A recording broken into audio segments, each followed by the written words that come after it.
అంటే ఇబ్బంది పెట్టాను మీ అందరినీ.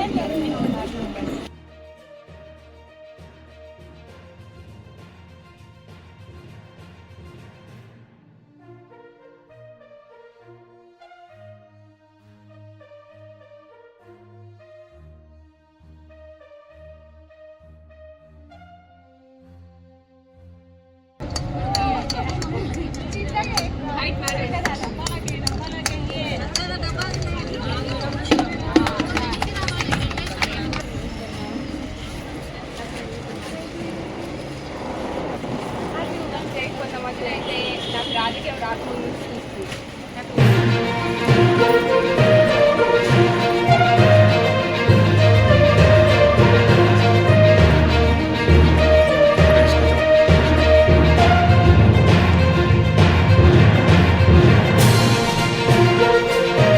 మా మామగారు శ్రీ శిల్పా మోహన్ రెడ్డి గారు ఎప్పుడు మహిళల్ని ఆదర్శంగా తీసుకోమని చెప్పేవాళ్ళు.